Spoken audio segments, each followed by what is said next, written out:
So now just I am using this principle for uniaxial problem.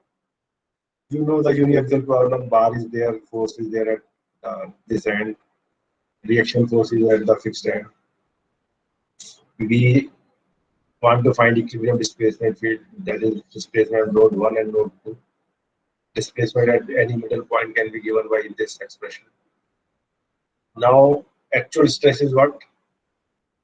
Strain in the bar, which is given by U2 minus U1 divided by L. So actual stress will be Young's modulus into this strain. Now we impose a virtual displacement field. This virtual displacement field is absolutely arbitrary. I give a virtual displacement of value 1 to node 1 and a 0 virtual displacement to node 2. So that is delta U1 is 1, delta U2 is 0. So what will be the virtual strain? So you see this bar is getting compressed by distance 1. Original length of the bar is L. So virtual strain becomes this minus 1 by L.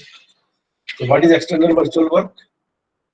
Whatever is the force here multiplied by this virtual displacement, and whatever is the force here multiplied by this virtual displacement. You see, virtual displacement U2, delta U2 is 0. Virtual displacement delta U1 is 1. This is what we have taken. So your external virtual work is R. What is the internal virtual work? It will come from this expression, which we tried in the previous slide. Stress, this stress is actual stress present in the body, and this is a virtual strain we calculated. Since this is not a function of position, we can multiply the entire thing with the volume. This is integrated over the entire volume of the bar. And since external virtual work is equal to internal virtual work, we equate this term with this. So we can write this as this. This is our equation 1.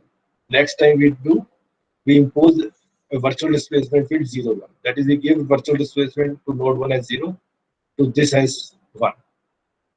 So what is the virtual strain? 1 by L. Now this bar is getting stretched by unit distance. Original length is L, so virtual strain is 1 by L. What is external virtual work?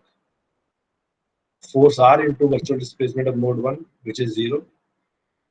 Force P into virtual displacement imposed equal to 1. So you get P. So this is our external virtual work. Internal virtual work is similarly calculated. Stress into virtual strain. Virtual strain here is 1 by L. As this is all constant, you have to just multiply with volume to get the volume integral.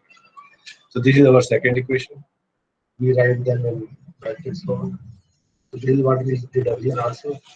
So we get displacement of the node 2 as this and reaction as this.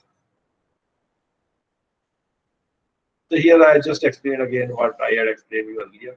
Look at the stiffness matrix. What is its determinant? Its determinant is 0. This matrix is singular. Singularity shows presence of rigid body modes. If U1 is equal to 0, it represents rigid body translation. To get equilibrium displacement, rows and columns corresponding to known given displacement have to be eliminated. Reduced stiffness matrix is non-singular and can be solved for unknown.